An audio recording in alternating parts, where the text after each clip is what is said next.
全集中水の呼吸唯一の型凪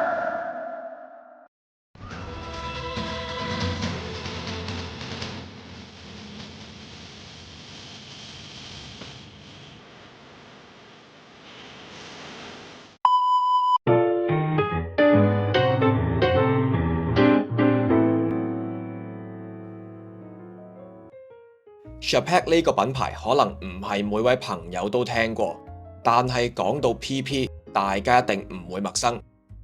其實 Chapek 嘅創辦人同 Patek Philippe 嘅 Patek 曾經係合作夥伴。話說喺1811年 Francesca Chapek 喺波希米亞出世，後生嘅時候佢同家人移居波蘭。到咗1832年，因為戰亂嘅關係 ，Chapek 逃難到瑞士。嗰陣時已經同人哋夾份開咗第一間鐘錶公司。1839年 ，Chapek 遇到同樣嚟自波蘭嘅 Anton Nobile de Patek， 並喺5月1號合作成立 Patek Chapek and Company， 亦都係今時今日 PP 嘅前身。不過呢段合作關係只係維持咗6年。到咗1845年4月，佢哋結束合作。1個月之後呢 ，Chapek 就揾到咗新嘅 partner Julius Grusevsky， 並喺5月1號成立新嘅公司 Chapek and Company。呢間公司當時發展得非常之好啊！到咗1855年 ，Chapek 已經被公認為19世紀最偉大嘅鐘錶匠之一，仲獲得拿破崙御用鐘錶匠嘅榮譽。當時品牌喺日內瓦、華沙同巴黎方燈廣場都有專門店，風頭一時無兩啊！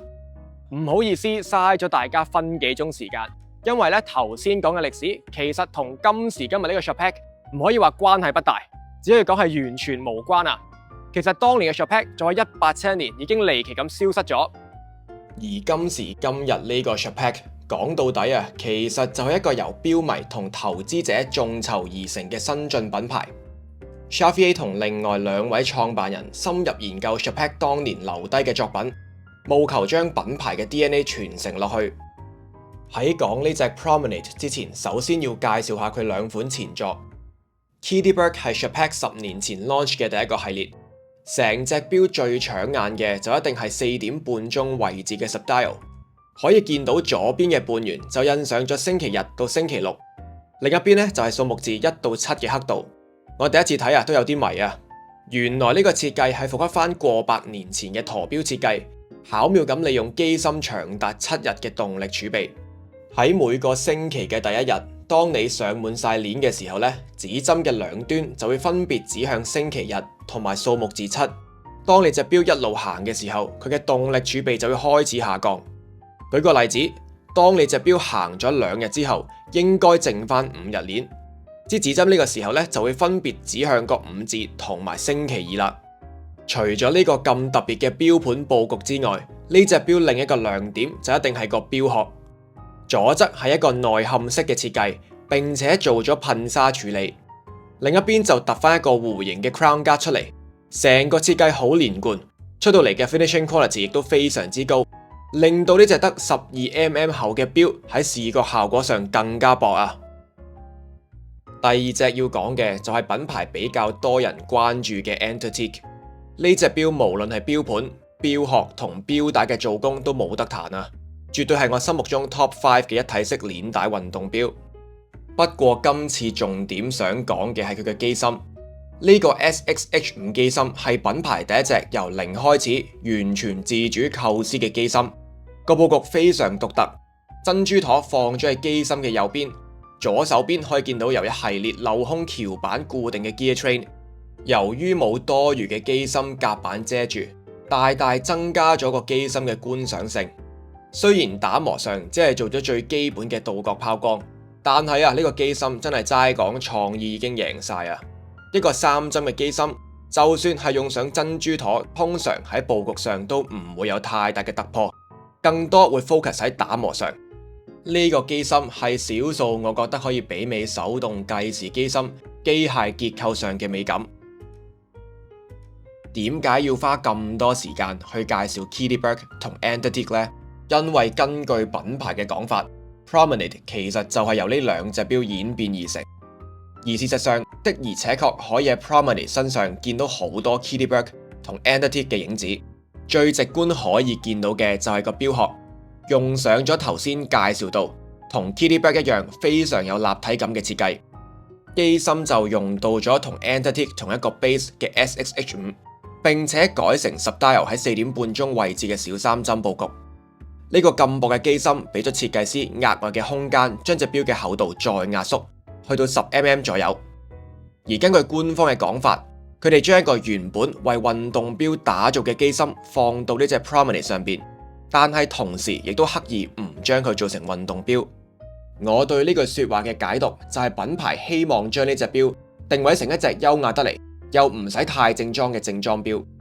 可能喺傳統製錶嘅角度，呢個定位有啲唔鹹唔淡，但係我就覺得呢個正正就係 Chapek 今日重新作為一個新興品牌嘅彈性同突破。而呢隻錶喺繼承兩位前輩嘅同時，其實亦都非常有自己嘅 character。呢隻錶嘅全名其實叫 Promenade Goutte d'Eau， 後面嗰串法文翻譯過嚟就係水滴咁解。呢個名當然就係嚟自呢個視覺效果非常豐富，仲有啲 3D 感覺嘅藍色錶面啦。我第一次睇圖嘅時候都完全估唔到呢個 dial 係咩材質，原來呢個咁特別嘅效果係由大明火珐琅燒製而成。而呢一個咁高難度嘅工序 ，Chapek 就揾到咗雅典嘅珐琅廠 Doonsay Kathan 操刀。Doonsay Kathan 絕對係珐琅工藝專家中嘅專家，好多大家耳熟能詳嘅品牌手錶上嘅珐琅錶面都係出自佢哋嘅手筆。我喺度諗，要做到呢個錶面嘅效果，除咗大明火珐琅之外，其實仲有好多嘅方法。但係 Chapek 偏偏就係將火嘅工藝放喺一隻用水做題材嘅錶。呢個反差真係夠晒張力啊！除咗大明火珐琅嘅加持之外，呢個 dial 最特別嘅位，其實係佢嘅設計思路。一眼望落去就好似啱啱喺個湖滴咗一滴水，當水面泛起漣漪嘅時候，將嗰一秒定格咗。而設計師好巧妙咁將個視覺重心放咗喺個 Subdial 度，水波以 Subdial 為中心擴散開去，成件事好有詩意得嚟，亦都非常有創意。印象中除咗 Ressence 嘅 Type 8之外，真係好少見到錶盤以 Subdial 為視覺中心嘅設計。講開又講，我發覺官方其實係冇提過呢個機芯走時精準度嘅數據。不過其實都冇所謂啦，見到呢個 dial 都知道呢隻錶睇時間都係睇個感覺嘅啫。唔知最近係咪睇得太多鬼滅啦？一拎起呢隻錶就令我諗起水之呼吸。除咗個視覺效果同水之呼吸11型一樣嘅錶面之外，睇過鬼滅嘅朋友都知道水之呼吸係一個下限低上限高嘅流派，所以係好多初學者嘅入門首選。細3針作為最入門嘅錶款，幾乎每個牌子都會做，但係 Chapek 就透過品牌獨特嘅美學觸覺同細膩嘅做工，將呢個基礎錶款打造到極致。喺我心目中，呢隻錶就係細3針界嘅水柱。喺度想好大膽咁拎呢隻 Promenade 同 PP 嘅 Calatrava 比較，雖然好多人會話今時今日呢兩個品牌嘅地位差天共地，一個已經係錶王，另一個只係重新起步嘅獨立製錶，但係我就覺得佢哋話晒都係半個同門師兄弟。又雖然一個已經可以完全自主生產手錶嘅零件，另一個依然要依賴外部嘅供應商，但係喺做好每一隻錶呢件事上面，我喺兩個品牌身上都見到同樣嘅執着。Calatrava 毫無疑問係3針錶嘅天花板，就好似呢隻 6119G， 看似越基本越簡單嘅嘢就越難做到完美。無論係指針上嘅3段切面，抑或用 K 金打造嘅 Obel 切面小時刻度，都好低調咁話俾你聽，錶王就係錶王。Bezel 上嘅巴黎釘裝飾，弧度恰到好處嘅錶耳，完全就係教科書式嘅錶殼設計。背脊嘅30255機芯都唔需要我多介紹，甲板上嘅 PP 印記已經足以說明佢嘅級數。而另一邊嘅 Chapek 冇選擇同其他主流品牌喺手錶細節上硬碰，而係發揮自己大膽嘅創意同埋對色彩美學嘅獨特審美，將佢哋心目中最完美嘅小3針手錶呈現喺錶迷眼前。而我覺得令到成隻錶畫龍點睛嘅，其實係頭先冇提到嘅指針。喺一個視覺效果已經好豐富嘅錶面上面，我好慶幸佢哋冇畫蛇添足地用上 Cutie-Bird 同款嘅古典圖標指針，而係用最簡單嘅線條勾畫出鏤空嘅造型，令呢隻優雅別致嘅 Promenade 增添咗一份現代感。拋開品牌，以標論標，一個將傳統製標嘅細節做到極致，另一個以全新嘅思維同角度去重新定義最簡單最入門嘅3針標，兩者絕對各有千秋啊！最後亦都想同大家分享下我嗰陣買呢隻錶嘅原因，因為我第一隻入手嘅獨立製錶係 Parmigiani， 所以我對於獨立製錶嘅 benchmark 同埋衡量標準，亦都係嚟自 Parmigiani。將呢兩個牌子拍埋，你會發覺佢哋係完全相反。Chapek 驟眼睇好似有好強嘅歷史底蘊，但係中間斷咗纜太耐，所以品牌故事其實係偏薄弱。Parmigiani 呢個品牌雖然只係大我2歲。但係 Parmigiani 先生由鐘錶修復師起家，到得到山道士基金會賞識創立品牌，成個故仔好立體同勵志，非常打動到我。我以前覺得買錶嘅準則係品牌故事要夠強，手錶外觀同機芯要夠靚仔，差一樣嘢都唔得啊！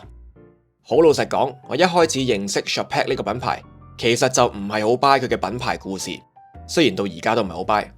但係當我喺錶鋪第一次見到呢隻錶嘅實物嘅時候呢，係真係一見鍾情。隻錶嘅設計非常之中我嘅審美，嗰陣覺得齋為呢個設計埋單都值啊！拋開品牌歷史唔計，今時今日呢個全新嘅 Chapek 團隊，無論係產品嘅審美，定係對 execution 嘅把控，都已經非常成熟。對於大集團嚟講，今年賣多一隻錶，賣少一隻錶，只不過係財務報表上嘅一粒數字。對於獨立製錶，錶迷可以用真金白銀，更大程度去支持自己認同嘅品牌理念。今時今日鐘錶市場嘅經營環境，絕對唔會比100-200年前容易。喺度祝願呢個新 Chapek 可以青出於藍，為錶迷帶嚟更多驚喜同埋值得收藏嘅作品。